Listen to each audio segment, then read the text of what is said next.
Bismillahirrahmanirrahim. Assalamu alaikum students.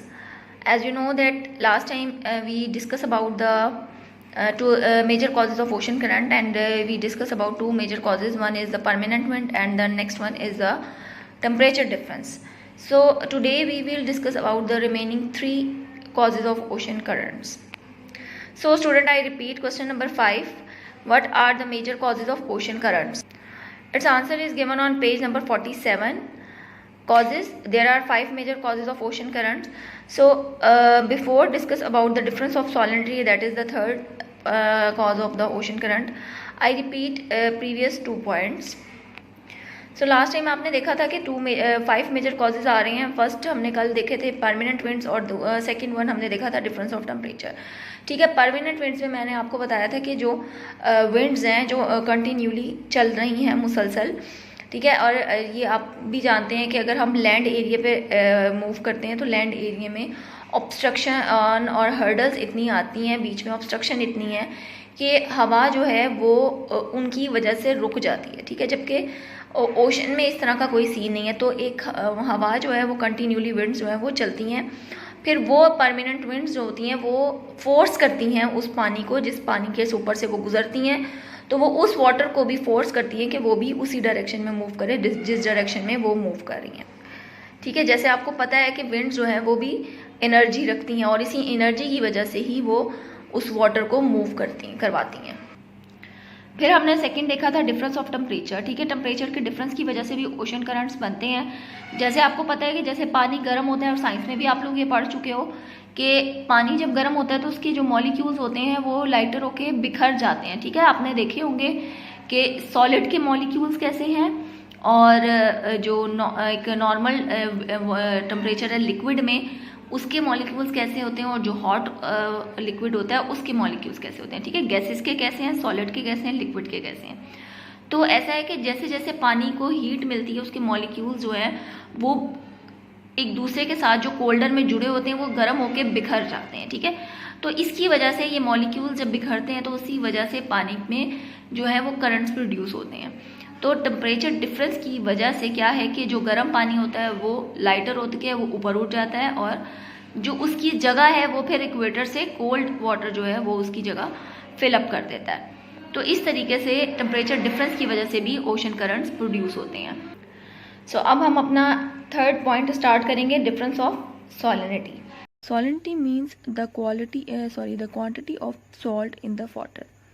Some seas are more saline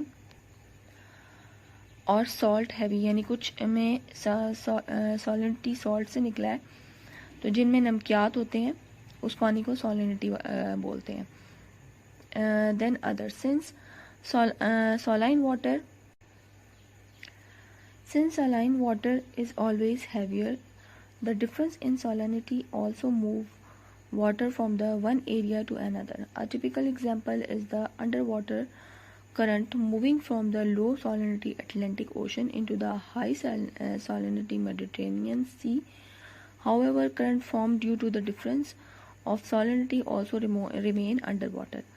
तो सॉलिनिटी की जो एक्टिव करंट्स, ओशन करंट्स जो इसकी वजह से प्रोड्यूस होते हैं वो भी अंडर वाटर रहते हैं. तो इसमें भी इसी तरह होता है कि हाई सॉलिनिटी का जो हाई सॉलिनिटी वाटर है वो मूव करता है लो सॉलिनिटी एरिया में. तो एग्जांपल के तौर पे उन्होंने बताया कि लो सॉलिनिटी अटलांटिक ओशन, यानी अटलांटिक ओशन का पानी जो है उसमें कम नमकियात हैं और मेडिटेरेनियन सी में जो है वो ज़्यादा है. तो क्या होता है कि मेडिटेरेनियन सी का जो पानी है वो मूव करता है इस तरह से कि अटलांटिक ओशन का आता है मेडिटेरेनियन में, और मेडिटेरेनियन का वहाँ से मूव करके अटलांटिक ओशन की तरफ आता है. ये भी एक्टिविटी, ये जो करंट्स प्रोड्यूस होते हैं ये भी अंडर वाटर होते हैं due to difference in of salinity. ठीक है, यहाँ पे आप एक चीज़ याद रखें, जैसे ठंडा पानी हैवी होता है इसी तरह ज़्यादा नमकियात वाला पानी भी हैवी होता है. जिसमें नमकियात कम होते हैं वो लाइटर होता है. फिर है obstruction in the sea belt. The shape of the continent does not cause a new current, but it can change the direction of a current. अच्छा, यहाँ पे भी एक एग्जाम्पल है. कहते हैं कि कॉन्टिनेंट की जो शेप है वो करंट की वजह नहीं बनती, लेकिन करंट की डायरेक्शन को चेंज करने की वजह बनती है। ठीक है, कॉन्टिनेंट की जो शेप है वो करंट की वजह नहीं बनती, लेकिन क्या करंट की डायरेक्शन जो है वो चेंज कर सकती है। For instance, when the south equatorial current of the Atlantic, ये कट कर दें, ये वैसे मैं आपको समझा देती हूँ, reach Mexico, the shape of the continent obstructs the current and forces it to move north. अच्छा, साउथ इक्वेट्रियल करंट कहाँ पे बनेंगे? अब आप अगर गौर से देखो, साउथ इक्वेट्रियल जाहिर है साउथ साइड पे बनेंगे। हम अगर इस मैप को दो पार्ट में डिवाइड करें तो इसका half part northern area north side का कहलाएगा और हाफ साउदर्न साइड का। अब साउथ इक्वेट्रियल का जो है वो ये वाला पार्ट है। ठीक है, ये हमारी इक्वेटर की लाइन, तो ये जो पार्ट है ये साउथ इक्वेट्रियल, और इससे ऊपर वाला देखें तो ये नॉर्थ इक्वेट्रियल। हम बात करें साउथ इक्वेट्रियल। ठीक है, और एक और चीज़ आप याद रखें कि जो इस तरफ की डायरेक्शन होगी सदर्न साइड की, तो वो होगी एंटी क्लॉकवाइज, जबकि नॉर्दर्न साइड की जो करंट बनेंगे वो क्लॉकवाइज होते हैं। ये देखें, नॉर्थ साइड पे जो होगी करंट की मूवमेंट वो होगी क्लॉकवाइज, और साउथ साइड पे एंटी क्लॉकवाइज। अब एग्जांपल के तौर पे वो आपको क्या बता रहे हैं कि साउथ इक्वेट्रियल करंट्स, ठीक है, साउथ इक्वेट्रियल ये हमारा इक्वेटर और ये वाला पार्ट साउथ इक्वेट्रियल, अटलांटिक ओशन के करंट, साउथ इक्वेट्रियल करंट जब वो पहुंचते हैं मैक्सिको, ठीक है, इसके अफ्रीका के वेस्टर्न कोस्ट को कट करते हुए जब वो मैक्सिको इस एरिया में आते हैं, तो यहाँ पे कॉन्टिनेंट की जो शेप है वो आप देख रहे हो इस तरह की है। ठीक है, यहाँ पे आके जो पानी है वो अपनी जो यहाँ से एंटी क्लॉकवाइज आया था वो वहाँ पे अपनी डायरेक्शन चेंज करके क्लॉकवाइज मूव करना शुरू हो जाता है। ठीक है, तो इससे एग्जाम्पल का मतलब ये था कि जो कॉन्टिनेंट की शेप्स है उसकी वजह से करंट प्रोड्यूस नहीं होते, लेकिन उसकी शेप की वजह से करंट्स की डायरेक्शन चेंज हो जाती है। तो क्या है कि जब साउथ इक्वेट्रियल का पानी जो है यानी जो वार्म है वो जब इधर मैक्सिको तक आता है अटलांटिक ओशन का, तो यहाँ पे आके वो जो पहले एंटी क्लॉकवाइज था वो यहाँ पे आके अपनी डायरेक्शन चेंज करके एंटी क्लॉकवाइज हो जाता है। ठीक है, तो क्या मतलब हुआ कि इसने ओशन करंट्स ने अपनी जो डायरेक्शन थी वो चेंज कर ली। अब जो ये पार्ट मैंने आपको डिटेल के साथ समझाया है ये इस पॉइंट में पेज नंबर 49 के बी पार्ट में ये सारा मेंशन है। ठीक है, अच्छा, फिर है नेक्स्ट है rotation of the earth. All objects tend to move clockwise in the northern hemisphere and anticlockwise in the southern hemisphere.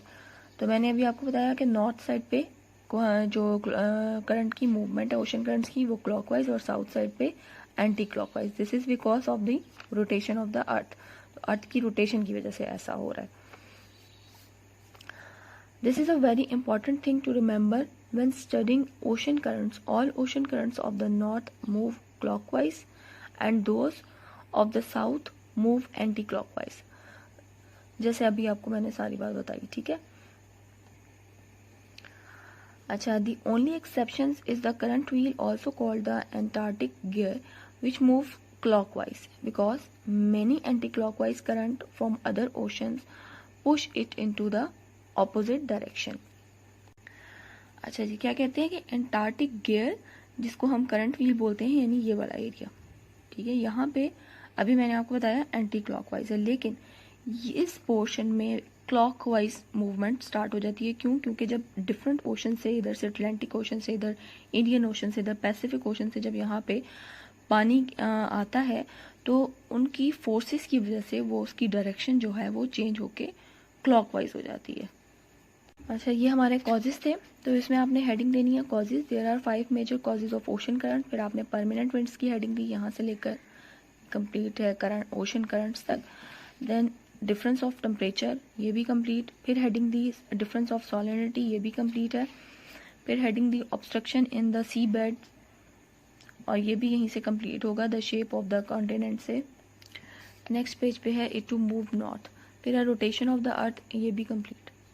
तो यहाँ तक हमारे इस क्वेश्चन का आंसर होगा। तो ये हमारा क्वेश्चन नंबर 5 इधर ख़त्म पे होगा, ठीक है। तो ये आज का सारा क्वेश्चन है जिसमें आपने कॉजेज़ ऑफ ओशन करंट्स देखे। इसमें हमारे कॉजेज़ थे जो जिसकी वजह से ओशन में करंट्स बनते हैं। होपफुली आपको ये अच्छे तरीके से समझ आ गई होगी, और अकॉर्डिंग टू मैप अगर आप देख के इसको अच्छे तरीके से समझो तो और भी क्लियरली समझ जाओगे। Take care student, have a good day, अल्लाह हाफिज़।